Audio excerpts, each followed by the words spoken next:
Stick around, and in this episode, we talk to Greg from Judice Sports Rehab and learn how he raises his prices to differentiate himself in the marketplace.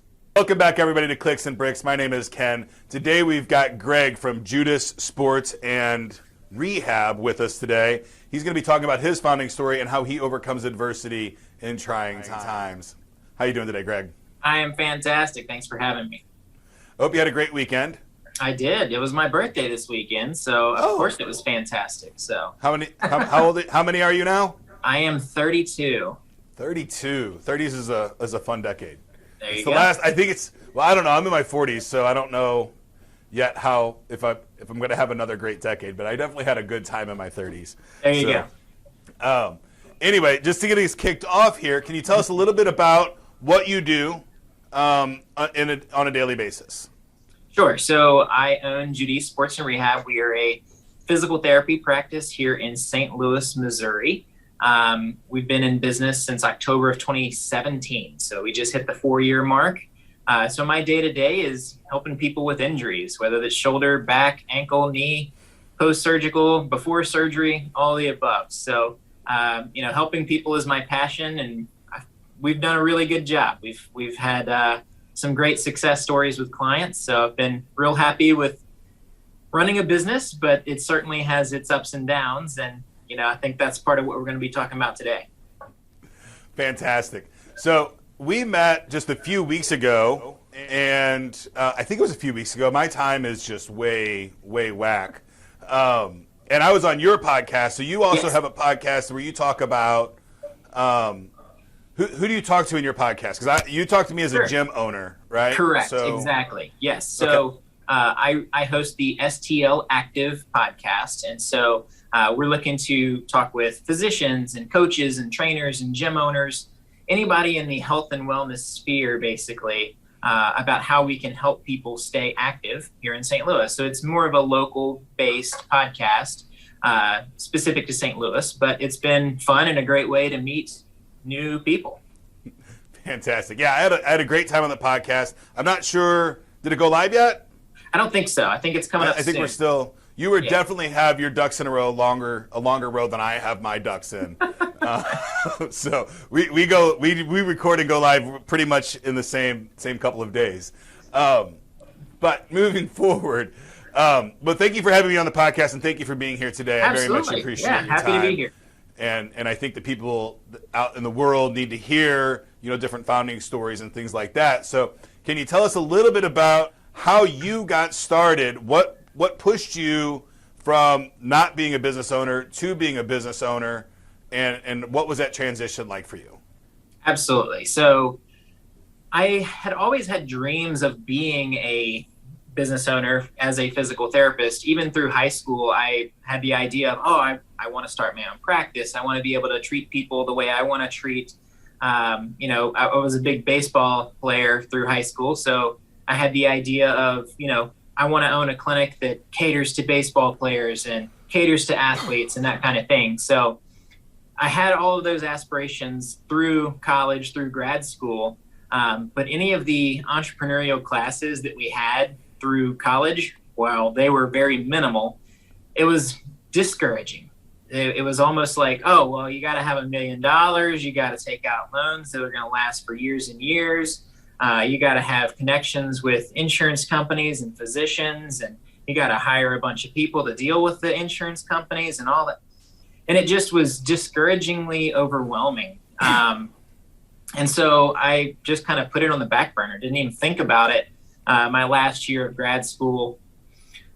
So then I started working for a corporate PT practice here in the St. Louis region, and I felt burnt out within the first 6 months. You shouldn't feel burnt out ever in your profession, ideally, but especially 6 months into a graduate level program of work, it was very discouraging to feel burnt out that quickly. So I started doing some research on... And you just finished, you didn't get burnt out during school, right? So you just finished school, and then now you're in your chosen career, and you're like, oh shit, this is not what I expected. That's Which happens, I'm assuming it happened. You know, I'm fortunate enough to be a college dropout, so I don't have that experience. But I'm sure that a lot of people experience that, right? They go to school, they think they want to do this for a living, and they get out of school, and now they're in it, and now they're like, oh crap, this is not what I expected it to be. That's exactly it. So I was incredibly frustrated, would be to say the least. I was incredibly frustrated. So I started asking some of my colleagues, and, you know, is it different where you are? Is it different where you are? Kind of explaining my experience. And no, it's the same across the board. What was the most frustrating to me, what felt like I was getting burnt out the most, is I was treating 3, 4, 5 patients at the same time. None of them got my undivided attention. I didn't have enough time to be a good therapist with each client. I didn't feel like I was getting better as a therapist after school. That's not a good place to be when you want to be a fantastic clinician. So I felt like I was just hitting a wall at that point, and knew that couldn't be the answer for me long term. So right. Basically at the 2-year mark, I decided I've got to make a change. I need to start my own thing so that I can treat the way I want to without anyone telling me what to do other than my patient's needs. And so I wasn't quite confident enough in myself yet to just start. So I applied and got accepted to a orthopedic residency program. It's a 1-year intensive postdoctorate study program, basically, where there's research and teaching and lots of additional learning. And so I finished that in 2017 and immediately started my practice after that.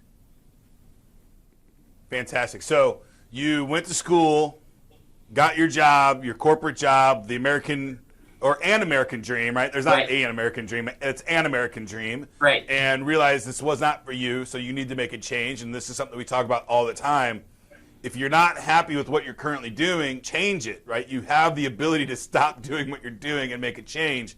And Greg, right. if I can imagine what you went through during this process, because now you've got a nice secure job and you don't like the way it's being done in the marketplace, right. And you're going to change the way a particular practice is done on a regular basis, right? And you're going to branch out on your own. So that's got to be scary. And I know that we've talked a little bit about your business, and I know you don't accept insurance. Correct.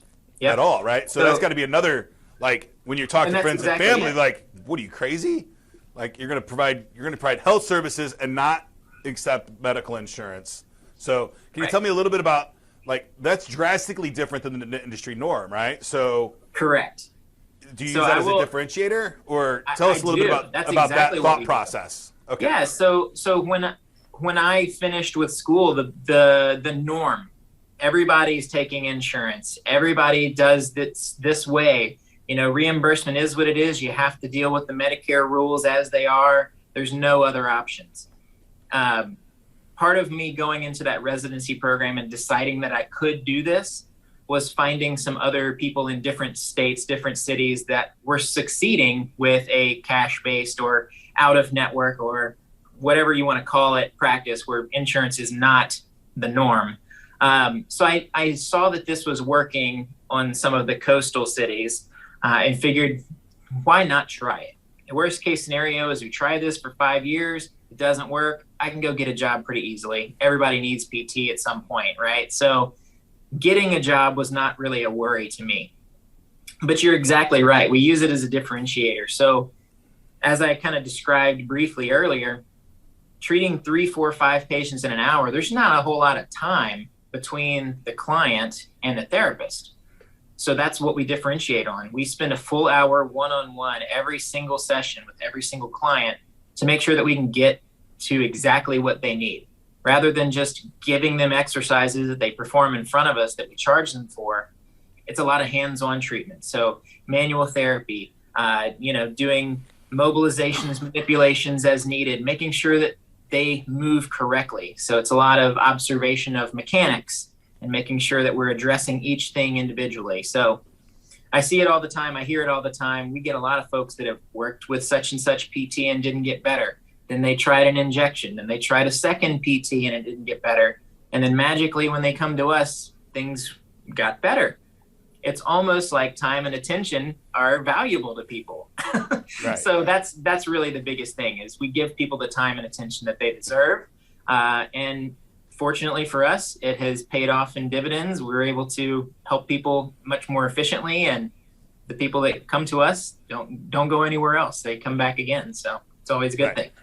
Now, there's a couple of philosophies that you've taken into account whenever you did this vision of what you wanted to do and where you're currently at. And I just want to go through some of the from my perspective, right? Mm-hmm. One is you did not put price first. You understood that you had a different kind of product that you could put out to the market, and you weren't as concerned with, are people going to buy it because it's not covered by insurance, right? Which I'm sure is a big scare, because my gut is that physical therapy is, around the $100 to $150 an hour kind of rate, right? And I might be undershooting that quite a bit. I don't know. Am I in the ballpark? So when I opened, we were charging between 100 150. Right now we're between 150 and 200 per session. Right. But we have different rates for different packages. If you buy more sessions up front, it's less per session. Right. So that's kind of how it works. I'm no stranger to therapy. I've had my fair share of surgeries in my life, and I'm currently going through a couple different physical therapies. But the differentiator there, I think, is, and I've said this before, and I apologize to whoever I'm stealing this quote from, but it's different is better than better, right? So just creating a different practice wouldn't matter that much if it was just better. But you created a different kind of practice where you're talking about one-on-one. So the other thing that Greg really did is he dialed into who his customer is. His customer is not the person that goes to the doctor, gets a prescription, and just follows the rules and just deals with whatever comes out, right? His client here, and I'm going to make some assumptions, is a person that really cares about their health, really cares about their performance, and is willing to invest and understands that. So you're not going through the education process of teaching them these things are important, and you can excel so much faster if I have the one-on-one time with you, or they're going to the massive, the competition is these massive chains that are nationwide, and I've had some really horrid experiences at those places as well. So, one, you did not put price first, you put value first. Two, you really identified who your customer was. And three, I think you weren't afraid to be different than your marketplace, right? And you went out and you tried to do a different concept. And I think those three things together, and I'm sure that's not the only secret sauce that you have to make your success, but those are three fundamentals that we talk about on the show on a regular basis, right? So love that you did it. A lot of companies are successful with just one of those things, right? Sure. Just being different or having a good differentiator or having a good offer. But by having all three of those coupled together, you can really tell a unique story to your specific audience and drive that home. And my comment there is the very best physical therapist in the world in a bad situation can only help people so much. I think the situation, like the environment of the clinic, plays such a big role. And exactly like you said, it's just a different model altogether. Right. I'm not going to pretend that I'm the best physical therapist in America, but we have some really great results. And so I'm proud of the results that we get, and I'm not trying to be prideful of my quality of therapy. I know that what we do with what I have to offer works. So I'm happy with that. And you're exactly right. Most of the people that are referred to us, that are coming from a current or past client or coming from a physician that we've networked with, they don't even ask what it costs. No. They know that if someone told them this is the place to go, they trust that person, they trust me, and they get what they need and they feel better. And so they don't really care what it costs. Yeah. At the end of the day, being able to move, there's no way to qualify the return on investment that you're going to get from that. Right. And you're really catering to the people that understand it, have probably been through the physical therapy, the supply chain of physical therapy that you currently have. Because I've been into physical therapy in and out of my whole life. I played football when I was a kid, and I was a little risk. I enjoy risk taking in my life, so I've definitely had my fair share of injuries, right? So, and I've been in physical therapy since the age of 16, really. And it's like a script. They say, okay, here's You have a dislocated shoulder, here's your 4 weeks of therapy. Oh, you got the shoulder surgery, here's your 16 weeks of therapy. And my last surgery was so crazy that like my physical therapist is like, you're ready to be released and move on to this next stage. But my doctor didn't agree with her because he's literally going by these studies and not really nurturing me on an individual level, but going off of a script that, was tested out in lab mice. Right. So that's, and just don't have to deal with that with the way that you've done it, right? And that's exactly it. And I don't even use some of the words that the typical PT might use, right? What you mentioned, like the script. A lot of PT practices will work off of protocol, right? So after XYZ surgery, you have 12 weeks of by the book, you follow this sheet and they'll do okay. Right. That sounds fine, but maybe you're stronger than the average person. Maybe you've been through this more than the average person and you understand what you should be doing. And so you do it better and faster. Why don't we just call it a guideline, right? Right. Okay. Why can't you do it at 10 weeks rather than 12 if you are ready for that? Right. And that just even the vocabulary in my practice is different than it would be in the typical practice because we're creating something different. There's no reason to have the words that are negative. I mean, protocol is a negative word to me. And another one is discharge, right? If a patient is doing well, you discharge, right? That's crap. If they still need you at some point, they're not discharged, right? They're close to being done. We don't have a perfect word for it, but like we just don't use the word discharge in this business. So graduated. There you go. Something, right? But I don't know. It frustrates me, some of the vocabulary that just is so subservient, or I don't know, is weird. So we don't play by the typical vernacular, what you would see in a typical practice. So it's just different here. Right. Vocabulary is important, and I don't talk about it a lot on the show, but having a consistent vocabulary within your company, especially if you're going to do something different than the industry standard, having those vocabulary words for your business inside how your employees talk about things is important too, so that you're all speaking the same language. My tip for that is, if you're on a staff, have everybody read. Everybody on my staff reads the book called Who Moved My Cheese? One, to get them accepting and change, and then two, just so that we can talk about change and have the same vocabulary, right? We can talk about the same characters, and we can talk about those things. So, spreading your specific vocabulary across your company is also very important, specifically if you're going to change the vocabulary from the industry norm, which is something we try to do here on a somewhat regular basis, not too much, because we don't like the marketing terms of cloud and things like that. Right. Anyway, I'm digressing there pretty far off of what we're here to talk about today. So moving on to the next question, do you have a tip or trick that you use personally in your life to help you overcome adversity, either in business or in personal life? I think the biggest thing is just showing up every day, right? There are some days I don't want to be here. I'm tired. This is an exhausting profession, right? I have to think and critically think and problem solve for an hour every single time I've got a client. That's exhausting. So there are some days where I'm beat, but showing up for networking, showing up to do podcast recordings, showing up to do the next marketing program, it's challenging, but just showing up is more than half the battle a lot of the times, right? So I think that's the biggest thing.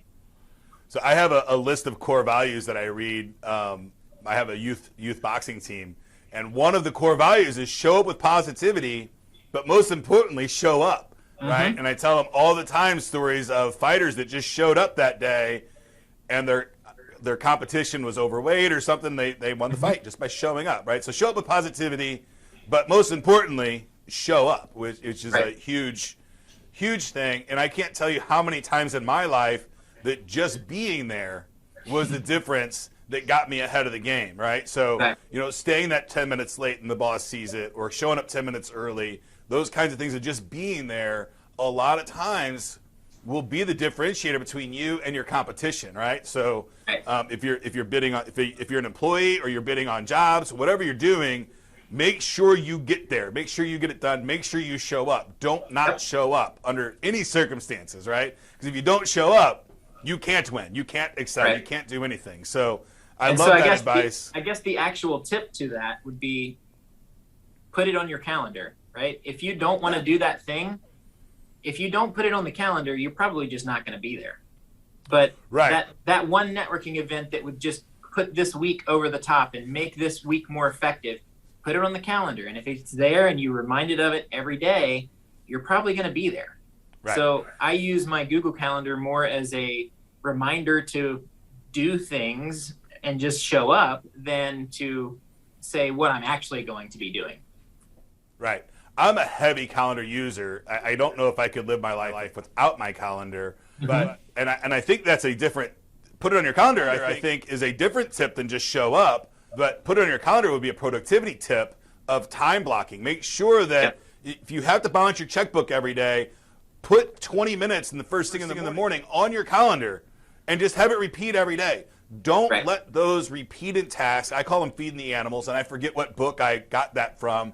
But every morning I come in, I have my hour of feeding the animals, right? I got to balance the checkbook. I go and I say hi to everybody. I make sure that the building's nice and tidy, make sure there's nothing out of the ordinary, right? So, and every day I block that hour out on my calendar from 9 to 10 a.m. to make sure that I get all of those things completed. And, sometimes I get them done in a half hour, sometimes I get them done in an hour and 20 minutes, but it's done every single day. I always have the checkbook balance, so I always know how much cash we have and what we can do with it.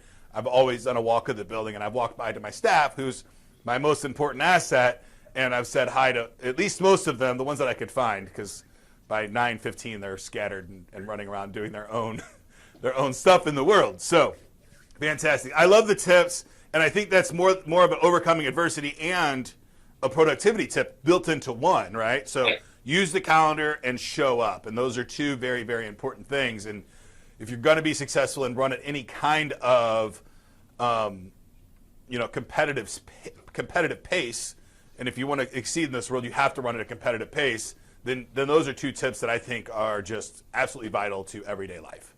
So I appreciate those. And on to our last question of the day, and this is the one that this is sometimes my favorite, sometimes not. One piece of technology that you use on a regular basis that has either changed your life in a significant way or changed your business in a significant way, and you can't use the internet as a generic answer. Sure. That's a tough one. I may go with my cell phone, my iPhone. And I know that's a bit of a cop-out. That's probably a common answer here. But it's actually not that common, and I'm going to just say, you're missing the whole half of the world of Android users. But I'll let you be an Apple fan today. I understand, and I never tried one, so I don't even know what I'm missing. Really, what it is. So, so I use a ton of different cloud-based or web-based documentation and productivity tools. So I have access to everything all the time on my phone. The typical electronic medical record is not cloud-based, so you wouldn't have access to it on your phone. But if I get stuck waiting somewhere, I can write a note or check in on somebody right there on my phone. And so having that convenience and thoroughness of usability on the phone is super convenient for me, but I set it up that way because I'm in charge. Right. So for me, my phone has been a huge differentiator in my life, and things you don't even think about, because I travel a whole lot, and not having to lug my laptop around. Before it was, I would literally ship computers to wherever I was going, 15 years ago. I would overnight ship them to my hotel room so I'd have a computer there when I got there. And then that era ended, and I had a laptop that was reasonable, but still going through the checkpoint with the laptop is miserable. Now I go through the checkpoint, I just have my phone, I check my luggage, I don't have the laptop, and I just cruise right through, and I absolutely love it. And I can be gone, I think I'm pretty comfortable 3 or 4 days without a computer, and I'm just using my phone, and I can get most of my stuff done. I can't do my video editing and my artwork, but I can get, I can check emails, I can, be somewhat productive. And I did do a little bit of artwork in an airport on my phone just last week. Okay. It was cumbersome, but my wife tells me I have to learn that skill. that I'm not always going to have a 36-inch monitor in front of me. Well, I can't say that I would enjoy running my entire business just from my phone, but I can. So that's a luxury. It's nice. Yeah. Yeah. And then the business side of it, because you're an O&O and owner operator, right? So you're practicing your skill set and you're running the business, right? How do you have a hard time differentiating the two? Because I know a lot of people have a hard time differentiating. I own the business and I'm an employee, and do you treat yourself like that when you're doing both jobs, or you always treat yourself as the owner? I pretty much always treat myself as the owner. Yeah, and it's hard for me to separate them because it's always been this way since I started it. So just within the last month, we hired another PT. And she's a women's health pelvic floor specialist, so a totally different specialty than what I do. That feels like I'm working with an employee, right? And obviously I am, but I don't know. To me, it's challenging to separate them just because I've never had to. But kind of the next step for me would be to have her schedule fill up, her to succeed. Then I'm able to hire another PT to somewhat replace me. Not that I want to be out of therapy forever, but being able to be the business owner 90% of the time versus 10% of the time will help me get to the next level as a business. So that's kind of the next step. Right. Absolutely. And I think it's important for business owners to realize, and I run into this a lot because I've been through probably 35 acquisitions in my life, right? On either buying a company and absorbing their staff or getting bought by another company, and both of them have their benefits and negatives. They're both scary though, because you never know what's going to happen. But a lot of business owners, especially in the small business, the brick and mortars, they don't look at their ownership and their employees as two separate things. And one of the very popular thing that people do all the time, and I beg you to stop doing this if you're a business owner, is that they're taking their paycheck and counting that as profit.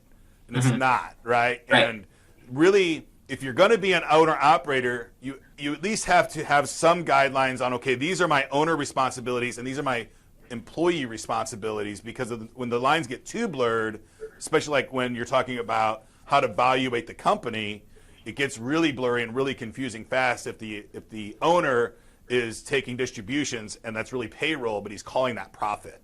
So if you are running a small business, I would recommend to stop listing that as profit today and start listing it as your income, as your personal income, and not business profit, because I don't know why small businesses do it so frequently, but I see it a lot. And but that's more on the bookkeeping and accounting side as opposed to like operational. Yeah, absolutely. Yeah. But what I've found is that when people do it operationally, they also do it financially, very frequently at least, right? So just if I can give a tip to small business owners out there, if you're doing that, if it's just a job for you and you're going to do that until you die and shut it down, then do however you want. But if you ever have any kind of exit strategy, it's going to bite you later. And anybody that's buying your business is going to see that very, very quickly. So please stop doing that if you're doing it today as a small business owner, and that is keeping your income and marking that as profit for the company, because it's just simply not. For sure, yeah. And the company needs you to run. Needs that person to run, right? Right. And that was something that I had to kind of wrap my head around initially was, do I want to own a job or do I want to own a business? Correct. And it came down to, no, I don't want to own a job, because I could just go get a job, right? Correct. But I would rather own a business. So that requires me to do things differently and to build things in a different way. What kind of digital products are we going to build for the future? So there's, more to it than just getting clients for me. It's building a real business. If you just wanted a job, then you would have gone to work for somebody else, or you would have opened a franchise, or something along those lines. Right. So that's all big stuff. I think we're wrapping up for today. Do you have anything that you would like to share with the guests before we go, Greg?